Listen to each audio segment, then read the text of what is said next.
If you loved the original Robocop, you probably remember how perfect it felt. Peter Weller, the metallic suit, that satirical take on corporate chaos in Detroit. So when the sequel hit in 1990, fans had sky-high expectations, and just like that, Robocop 2 became one of the most controversial sequels ever made. Some call it underrated. Some say it ruined the magic of Robocop. We got bigger explosions, louder action, and more dystopian chaos. But the chaos behind the scenes was almost as wild as the movie itself.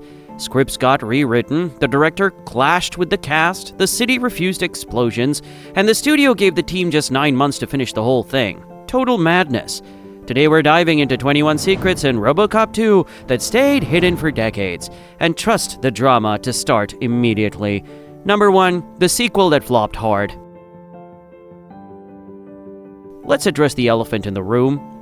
Despite the massive success of the 1987 Robocop, Robocop 2 didn't hit the same way at the box office. It made money, sure, but compared to expectations, and compared to the original, it was considered a disappointment. To be exact, Robocop 2 had a $35 million budget and grossed just slightly over $45 million. Critics were mixed, fans were divided, and Orion Pictures had been hoping for another cultural phenomenon. Instead, they got a sequel that struggled to match the sharp satire and emotional weight of the first film. And if you think that disappointment was surprising, wait until you hear how rushed the production actually was. Number 2, they only had 9 months to make it. After the first film's success, Orion Pictures was in financial trouble.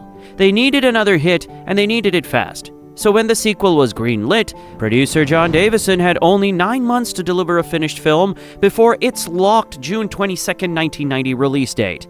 9 months for a massive sci-fi action movie packed with practical effects, stop motion, stunts, and heavy prosthetics. That kind of time crunch would pressure any production. And as you'll see, it absolutely shaped the final product. But the schedule wasn't the only thing that caused problems. Number 3, Frank Miller's script was unfilmable. Yes, that Frank Miller, the legendary comic book writer behind The Dark Knight Returns. Miller wrote the original screenplay for Robocop 2, and the producers actually loved it. The problem was that they quickly realized it was nearly impossible to film as written. It was too massive, too chaotic, and too expensive.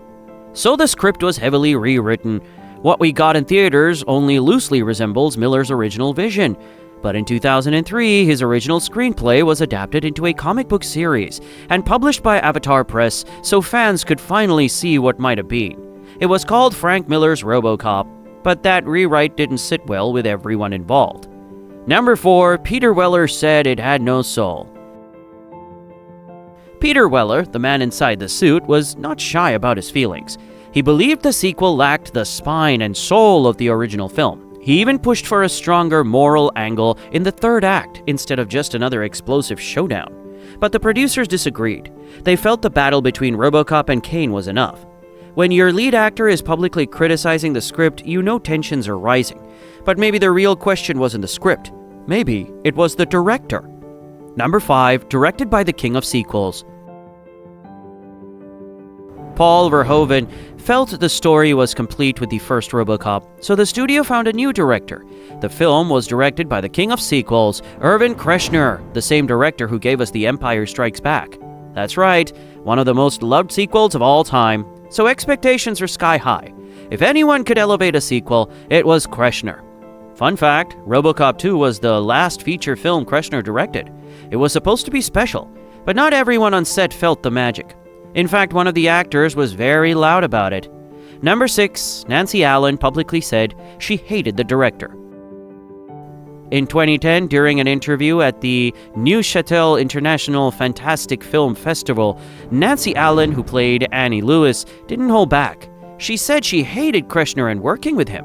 Kershner was... I hated him. She even claimed he stripped the intelligence and humor out of the script, and she made it clear she didn't care who repeated it. The second one had no charm, no heart, no humor. And you can tell him that "I don't care" were her exact words. And you can tell him that too, I don't care. For fans who loved the chemistry between Murphy and Lewis in the first film, that revelation was wild. And speaking of their chemistry, number 7, the lost love story they cut. Frank Miller's original script gave Annie Lewis a much bigger role. There was even a subplot where Robocop begins developing feelings for her.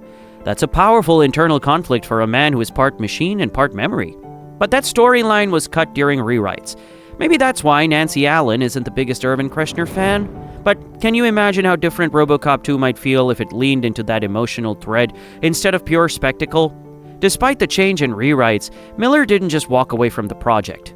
Number 8. Frank Miller showed up every day anyway. Even though his script had been heavily rewritten, Frank Miller reportedly showed up on set every single day during filming. He wasn't required to be there, he just did. That says a lot about how invested he was in the story, even if the final film looked nothing like the script he wrote. And while creative tensions were brewing, the city itself became part of the story. Number 9. Houston was chosen because it was broke. The original Robocop was filmed primarily in Dallas. The plan was to return there for Robocop 2, but Dallas officials weren't thrilled about all the nighttime explosion scenes in downtown streets, so production moved to Houston instead. In 1989, Houston was in an economic downturn. The city welcomed the production with open arms because it meant jobs and money. The depressed urban backdrop ended up perfectly matching Robocop's dystopian Detroit. Yeah, sometimes real-world struggles create the perfect sci-fi setting. And speaking of strange real-world crossovers, number 10, that don't smoke scene became a PSA. Remember the scene where Robocop shoots around a smoker's head and calmly says, "Thank you for not smoking"? Thank you for not smoking. That moment was actually licensed and shown as a public service announcement in non-smoking theaters during that summer movie season. That means audiences who came to watch completely different films were greeted by Robocop enforcing public health policy. Yes, Robocop became an anti-smoking spokesperson. Only in the 90s would the audience be theatrically shot around the head. Now, some filming details are even more bizarre. Number 11, filmed on Halloween night. The first time we see Robocop in the sequel, responding to a gun store robbery, was filmed on Halloween night in 1989. Imagine walking downtown and seeing Robocop in full armor under Halloween lights. That must have felt surreal. Or maybe they couldn't even tell it was him with the whole city in costume. And that armor itself had undergone some serious upgrades. Number 12, the suit was completely rebuilt. Peter Weller struggled inside the original 1987 suit. It was heavy, restrictive, and brutal during long shoots. You'd see how in our video on the first Robocop. So, for the sequel, the Robocop suit was rebuilt entirely from fiberglass. This allowed Peter Weller more mobility and gave the armor a sleeker, more metallic finish. This version gave Weller more freedom in fight scenes, especially during the brutal showdown with Kane. But there's an intense side effect. Some fans argue that the improved mobility subtly changed Robocop's physical presence. They felt slightly less stiff, slightly less mechanical, basically less Robocop. Still on the Robocop suit, the inside had one of the strangest design secrets in the whole movie. Number 13, they snuck a toilet part into Robocop's head. In the police station scene where Robocop is being reprogrammed with new corporate directives, a thick cable is inserted into the back of his helmet. It looks futuristic, high-tech, industrial. Well, it was actually a toilet water supply coupling. Once you know it, you can't unsee it. But the Easter eggs, if you can call it that, didn't stop there. Number 14, the director hid himself in the movie. When Juliet Fax scrolls through death row inmates on a computer, the first mugshot shown is actually director Irvin Kershner himself. It's a blink and you'll miss it cameo that hardcore fans love pointing out. Just a quiet inside joke buried inside a dystopian database. And that kind of detail makes you wonder how much of this film was carefully layered beneath the chaos. Because other moments weren't just layered, they were inspired by real life. Number 15. That sniper shot was based on a real Marine.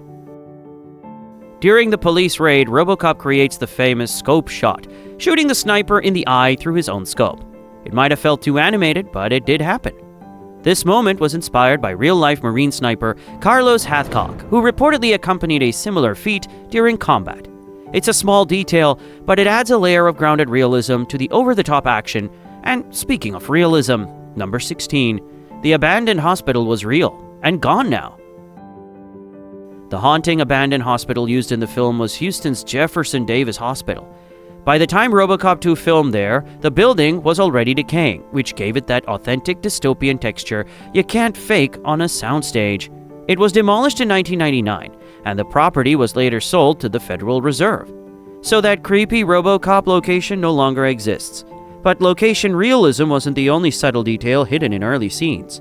Number 17, Robocop's gun appears before he uses it. In the opening gun store robbery scene, look closely on the wall display. You should be able to spot a rare Beretta 93R hanging on the pegboard, complete with the stock and forward grip. That exact handgun would later be modified into Robocop's legendary Auto 9.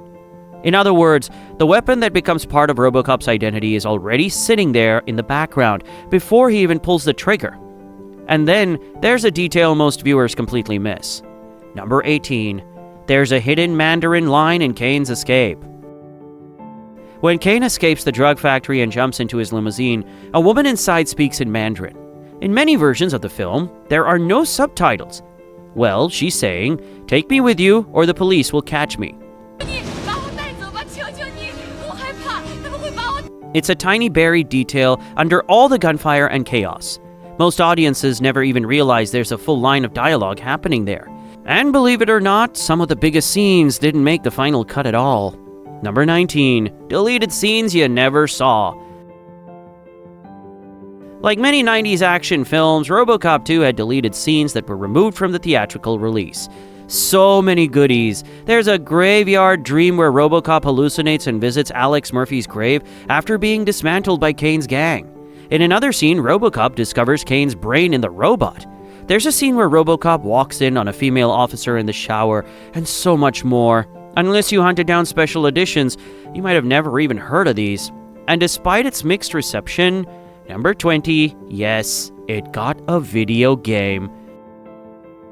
Despite the divided response, Robocop 2 received a video game adaptation across multiple platforms, just like its predecessor. That's how strong the brand still was in 1990. Even if critics were lukewarm, Robocop as a character remained powerful enough to cross into arcades and home consoles. But perhaps the strangest twist is how fiction became reality. Number 21. Detroit's bankruptcy became real-life Robocop. In the film, Detroit is bankrupt and essentially owned by OCP. It felt like an exaggerated satire in 1990. By 2013, the real city of Detroit filed for Chapter 9 bankruptcy with billions in debt. Suddenly, the dystopian premise didn't feel so exaggerated anymore. The corporate takeover theme, the economic collapse, it felt strangely prophetic. So maybe the real story of Robocop 2 isn't that it failed. Maybe it's that it survived. Whether you love it or think it never matched the original, Robocop 2 still gave us Kane, that brutal final showdown, and one of the most chaotic, weird, ambitious sci-fi sequels of the 90s. If you enjoyed uncovering these 21 secrets, make sure you hit that like button, subscribe for more deep dives into classic 80s and 90s movies, and drop a comment telling us, is Robocop 2 underrated, or did it deserve the backlash? And if you want to see how it all began, go watch our deep dive into Robocop, because you can't understand the sequel without revisiting the original masterpiece. Dead or alive, you're coming with me. Dead or alive, you're coming with me, Kane. But definitely alive, because you need to be here for the next video.